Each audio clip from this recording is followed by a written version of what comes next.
You're listening to Montreal Now with Aaron Rand and Natasha Hall on CJAD 800.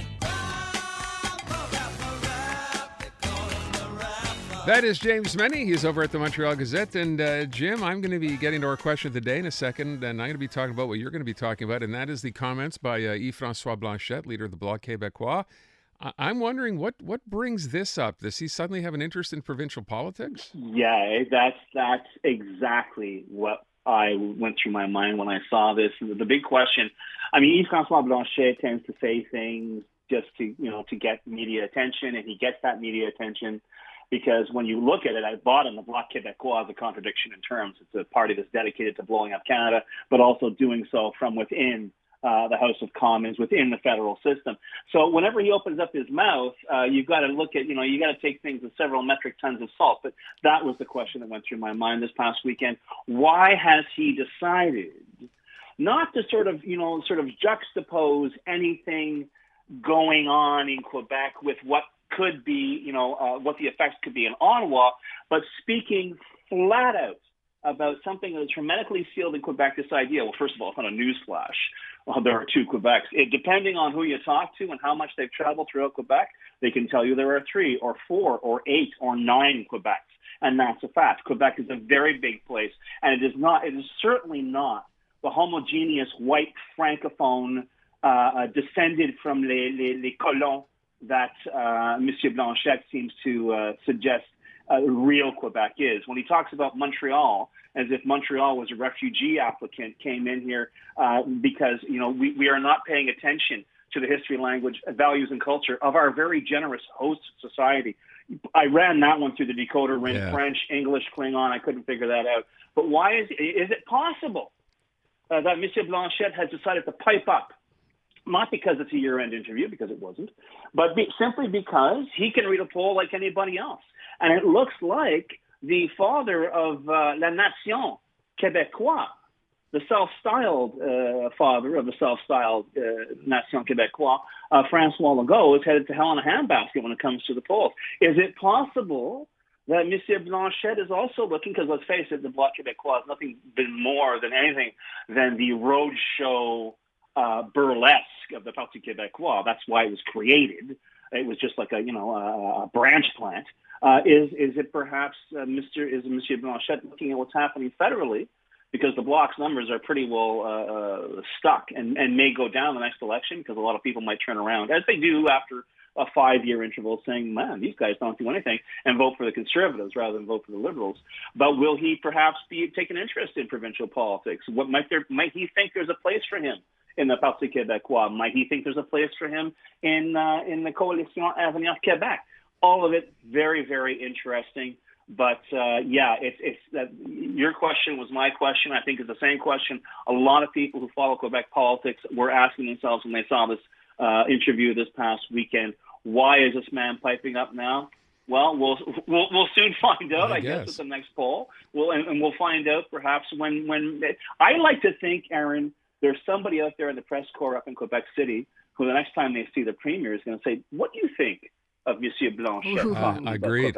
Yeah, I think exactly the same thing. And watch him get red in the face. But the reality is that the divide is getting greater and greater between Montreal and the rest of Quebec. I think that is the absolute truth. I think you can find some exceptions to the rule, but I think Montreal is becoming more and more its own little, so many people are talking about Montreal becoming its own, not country, but province.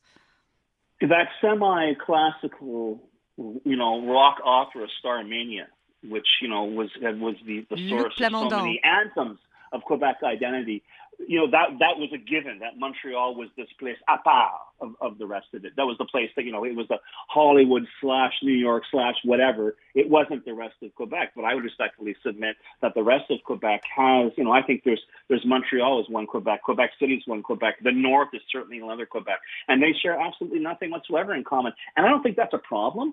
The idea that Monsieur Blanchet thinks everyone should look and sound and talk the same, because if not, you're not being grateful to your host society.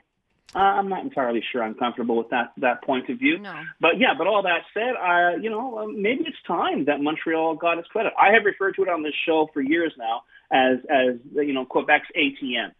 They hate Montreal. They think it's full of crime and full of people who don't look like them, but they'll take the money that Montreal makes.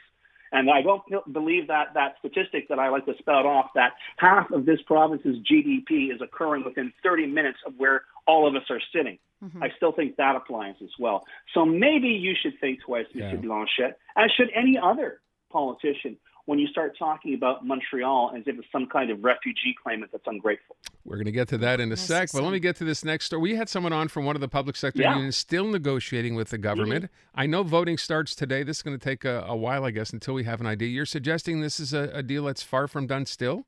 Oh, listen, you're not hearing that much. I mean, there was this kind of idea that, and I think it was a collective thing around the holidays. Let's get this finished in time for New Year's. Let's move on, blah, blah, blah, blah, blah. The FEC, 80,000 nurses and other health professionals, not even close. I read that at least one of the 9 unions represented by the FAE, the teachers' unions, their executive has said they were not going to recommend that this offer be accepted. And that's what we know about. Don't get me wrong. I want this to work, okay? But it was all very, very sketchy. We heard, finally there was the leak, and they had to confess to what the monetary settlement was.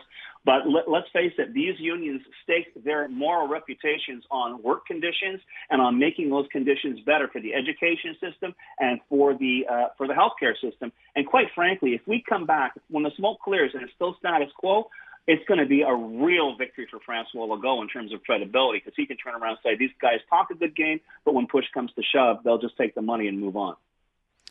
Look, you'd have to think, it's always that idea, right? If you're getting at a press release to say we finally reached an agreement, people forget about it, and then you find out weeks later, finding out now, there's still a vote. There's still unions out there who aren't even close to reaching a deal, and yet we've kind of moved on. And how frustrating to hear, from the representative that we spoke to earlier today, that they like that deal. They gave in on almost all the clauses except for 6 of them, and now they're basically being ignored. So it tells me a lot about this government's, willingness to actually negotiate and give people a decent deal. And the other problem as well is, and that's sort of the devolution of my line of work. There used to be at one point in this province and across the country, people who were referred to as labor reporters who could give you the background. We want this to be simple. The last thing on earth that's simple is a labor negotiation, and even less so when it comes to a public sector labor negotiation. So anybody looking for, a nice pat ending to this, I don't want to disappoint you. It's not a spoiler alert. I hope it's going to work out. But please do not take that to the bank, because this is far from over. James Mennie at the Montreal Gazette. Thank you, Jim. Have a man.